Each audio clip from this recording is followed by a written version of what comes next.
ഭാരതത്തിൽ ആകെ 2 ഉള്ളതിൽ ഒന്ന് ഇതും ഒന്ന് അതുമാണ്. ആ 2 ഇവിടെ ഞങ്ങൾക്ക് ഇത്രയും. ഞാൻ വന്നിട്ട് ഇവിടെ 5 മാസം ആയിട്ടുള്ളൂ. കഴിഞ്ഞ സെപ്റ്റംബറിലാണ് വന്നത്. എനിക്ക് അല്പം കാർഡിയാക്ക്, അച്ഛന് ഹാർട്ടില്ലാത്ത കൂട്ടത്തിൽപ്പെട്ടാണ്. ഞാൻ ഹാർട്ടുള്ള കൂട്ടത്തിലായതുകൊണ്ട് 1-2 പ്രാവശ്യമൊക്കെ ഒന്ന് അറ്റാക്ക് വരാനായിട്ട് ഇടയായി.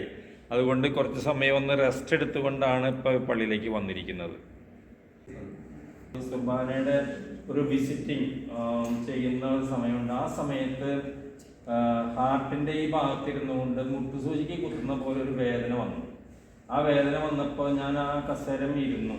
അപ്പോൾ അപ്പോഴത്തേക്കും വേദന കൂടാണ്.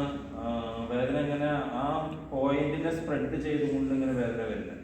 അപ്പോൾ ഞാനൊക്കെ ഇരുന്നപ്പോഴേക്കും ഭയങ്കരമായിട്ട് വേർക്കണു. അത് കഴിഞ്ഞിട്ട് അവിടെ നിന്ന് എഴുന്നേറ്റ് ഞാൻ മുറിയിൽ വന്ന് ടോയ്ലറ്റിൽ പോകേണ്ടി വന്നു, യൂറിനലിന് പോകേണ്ടി വന്നു. അപ്പോഴേക്കും കപ്പ്യാര് വന്നു. കപ്പ്യാരെ വിളിച്ച് ഞാൻ തൊട്ടടുത്ത് തന്നെ കൈക്കാരൻ്റെ വീടുണ്ട്, കൈക്കാരനെ വിളിച്ച് വണ്ടി കൊണ്ട് വരാൻ പറഞ്ഞ്. അപ്പോഴേക്കാണ് വേറെ അച്ഛൻ അന്ന് അവിടെ ഉണ്ടായിരുന്നു. നമ്മുടെ രൂപയിൽപ്പെട്ട തന്നെ ഒരു ഓർമിസ് മൈനാട്ടി എന്ന് പറഞ്ഞൊരു അച്ഛൻ അപ്പോഴേക്കും വന്നു. അച്ഛൻ്റെ ഇടവകയിലെ അതിർത്തിയിലാണ് അങ്കമാലി ഹോസ്പിറ്റലിലെ കാർഡിയോളജിസ്റ്റ് ഡോക്ടർ താമസിക്കുന്നത്. ആ ഡോക്ടറെ അച്ഛൻ ഇങ്ങോട്ട് വരുന്നതിന് മുമ്പ് തന്നെ ഡോക്ടറെ വിളിച്ച് പറഞ്ഞു, അച്ഛനെ എന്നോട് വിടുന്നുണ്ട്, വേഗം ഡോക്ടർ എത്താൻ പറഞ്ഞുകൊണ്ട് ഞാൻ ചെന്നപ്പോഴേക്കും ഡോക്ടർ എത്തിയപ്പോഴേക്കും ഞാൻ അൺകോൺഷ്യസ് ആയി. പക്ഷേ അൺകോൺഷ്യസ് ആയെങ്കിലും ബോധം എനിക്ക് കിട്ടുന്നുണ്ട്. ഇടയ്ക്ക് ബോധം കിട്ടുമ്പോൾ ഡോക്ടർ പറയുന്നുണ്ട്, അച്ഛാ കാല് പൊക്കച്ച, വലത് കാല് പൊക്കച്ച, ഇടത് കാല് പൊക്കച്ച എന്നൊക്കെ പറയുന്നു. അതൊക്കെ എനിക്ക് മനസ്സിലാവുന്നുണ്ട്. അപ്പം ചെയ്യുന്നുണ്ട്. അവസാനം ഡോക്ടർ പറഞ്ഞ് എനിക്ക് കണ്ണിൻ്റെ എമ പോലും അനക്കാൻ പറ്റാത്തൊരവസ്ഥയിൽ അങ്ങനെ ഇതായി. അപ്പോൾ ഡോക്ടർ മറ്റേ അവിടെയുള്ള അച്ഛന്മാർ പറഞ്ഞത് ഡോക്ടർ 2 കൈയും കുടയാണ് പോയി എന്നുള്ള ആ അവസ്ഥയിൽ 2 കൈയും കുടയാണെന്നുള്ള കുടഞ്ഞ്. എന്നിട്ട് എന്നാലും ഡോക്ടർ ഈ നമുക്ക് ഷോക്ക് തരുന്നില്ല, ഷോക്ക് കൊടുക്കൂലേ. അതായത് ഹാർട്ട് ഡെഡായി. അപ്പോഴേക്കും ഹാർട്ട് ഡെഡായിട്ട് ഏകദേശം ഒരു 3 മിനിറ്റോളം ഡെഡായിരുന്നു. ഈ 3 മിനിറ്റ് സമയത്തേക്കും ഡോക്ടർ, നിങ്ങൾ ഡോക്ടേഴ്സ് ആരെങ്കിലും ഉണ്ടാ? നേഴ്സുമാരുണ്ടാ? CPR. ഈ ഷോക്ക് തന്നിട്ട് അപ്പം ആ 28ാമത്തെ ഷോക്കിലാണ് ഞാൻ അല്പം റെസ്പോൺസ് കാണിച്ചതെന്ന് പറഞ്ഞത്. അങ്ങനെയാണ് അത്. ഈ അച്ഛന്മാർ അവിടെയുള്ള എല്ലാത്തിലുള്ള അച്ഛന്മാരെല്ലാവരും കണ്ടുകൊണ്ടിരിപ്പുണ്ട്. അവരെല്ലാവരും വീട്ടിലൊക്കെ ഡെഡ് ബോഡി വെക്കാനായിട്ടുള്ള ക്രമീകരണം ചെയ്ത് കഴിഞ്ഞു. ആണോ? അതൊക്കെ ഉണ്ടായിരുന്നു. അതിനുശേഷം പിന്നെ ഈ ഇടയ്ക്ക് വീണ്ടും വന്നു, ഒരു 2 വർഷം മുമ്പ്. അപ്പോഴേക്കും ഇതിൻ്റെ വീണ്ടും അറസ്റ്റ് വന്ന് ഈ കാർഡിയാക് ഇഷ്യൂവിൽ വന്ന് ഇത് വെച്ചു. ഈ സ്പേസ് മേക്കർ അല്ല, അതിനേക്കാളും കുറച്ചും കൂടെ ഇതായിട്ടുള്ളത് ICD എന്ന് പറഞ്ഞുകൊണ്ട് ഒരു ഉപകരണമാണ് വെച്ചത്. അത് വെച്ചപ്പോൾ ബോഡി അത് റിജക്റ്റ് ചെയ്തെന്ന് പറഞ്ഞാൽ ഇൻഫെക്ഷൻ വന്നു അവിടെ. അത് കാരണം അതെടുത്ത് മാറ്റേണ്ടി വന്നു. അപ്പോൾ അതുകൊണ്ടൊക്കെ വെന്റിലേഷനിലും ഒക്കെ കയറി ഇറങ്ങേണ്ടി വന്നു.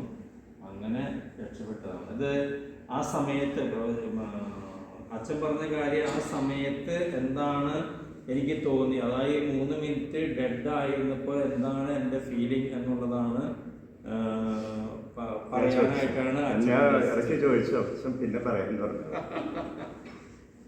ആ സമയത്ത് ഞാൻ ഈ ചെറുപ്പം മുതലേ മാതാവിനോട് ഭയങ്കര ഭക്തിയായിട്ടും കോളേജിൽ പഠിക്കുമ്പോഴും എല്ലായിടത്തും CLCയിലും ഒക്കെ മാതാവിനോട് ഭക്തിയിൽ ഉള്ളതാണ്. കൊന്തയെല്ലാനായിട്ട് പോയതാണ്. അപ്പോഴാണ് ഇത് സംഭവിക്കുന്നത്. അപ്പോൾ എൻ്റെ ഹാർട്ട് എൻ്റെ അടുത്ത് മാതാവ് നിൽക്കുന്നതായിട്ടും മാതാവിൻ്റെ ഈശോയുടെയും കയ്യിൽ എൻ്റെ ഹാർട്ട് പോലെ ഒന്ന് ഇരിക്കുന്നതായിട്ടുമാണ് എനിക്ക് അനുഭവപ്പെട്ടത്, എനിക്ക് ഫീൽ ചെയ്തത്, ഞാൻ കണ്ടത്. അപ്പോൾ ഇത് ജീവൻ തിരിച്ചു കിട്ടിയപ്പോൾ ഈ മാതാവ് കൊണ്ടുവന്ന ഈ ഹാർട്ട് എൻ്റെ നെഞ്ചത്ത് വെക്കുന്നതായിട്ട് പോലെയാണ് എനിക്ക് അനുഭവപ്പെട്ടത്, എനിക്ക് തോന്നി, എനിക്ക് ഫീൽ ചെയ്തത്. അപ്പോൾ അങ്ങനെയാണ് ഞാൻ ആ ജീവൻ വീണ്ടും തിരിച്ചു കിട്ടി, ഒരു വീണ്ടും വൈദികനായിട്ട്. അപ്പോൾ അന്ന് ഇടയന്നത്തെ പിതാവ് ഒരു പരിപാടി പങ്കെടുക്കുകയായിരുന്നു. അച്ഛന് ആ പരിപാടിയിൽ ആ ഇടവക്കാരുടെ അച്ഛൻ പറഞ്ഞു, ഇങ്ങനെ ഒരു അച്ഛനൊരു ഇത് പറ്റിയിട്ടുണ്ട്, നിങ്ങൾ പ്രാർത്ഥിക്കാൻ പറഞ്ഞു. അച്ഛൻ കുറച്ച് നാളും കൂടി തമ്പുരാൻ്റെ വിശുദ്ധ കുർബാന കൈകാര്യം ചെയ്യാനായിട്ടുള്ള ഭാഗ്യം കിട്ടാൻ വേണ്ടിയിട്ട് നിങ്ങൾ പ്രാർത്ഥിക്കാൻ പറഞ്ഞു.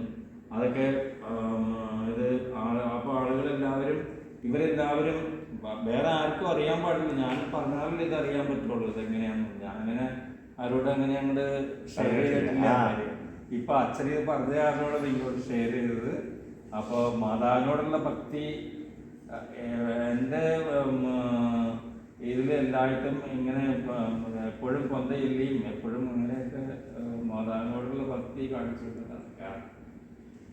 അതാണ് അച്ഛൻ പറയാൻ പറഞ്ഞ കാര്യം. അതാണ് ഇങ്ങനെ എന്താണ് എന്തോ അത്ഭുതം സംഭവിച്ച പോലെയാണ് അച്ഛൻ എന്നുള്ളത്. അച്ഛൻ ഞാൻ വർഷങ്ങൾക്ക് മുമ്പ് ചോദിച്ചൊരു ചോദ്യത്തിന് ഉത്തരവാണ് നിങ്ങളുടെ മുമ്പിൽ അച്ഛൻ പറഞ്ഞത്. എന്താണ് വലിയ ഒരു സന്തോഷമായി നമുക്ക് എല്ലാവർക്കും മാതാവിനോടുള്ള ഭക്തി വളർത്താനായിട്ട്.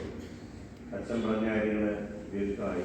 ഇപ്പോൾ സ്വർഗം കണ്ട ഒരു വ്യക്തിയാണ് അച്ഛൻ. സ്വർഗം കണ്ട് തിരിച്ചു വന്നു അല്ലേ? അപ്പോൾ ദൈവത്തിനാണ് നന്ദി പറയാൻ. പിന്നെ വന്നോണ്ടിരുന്ന സമയമായിട്ടുണ്ടെങ്കിൽ പിന്നെ വന്നോണ്ടിരുന്ന പറഞ്ഞ് തിരിച്ചു വിട്ടു.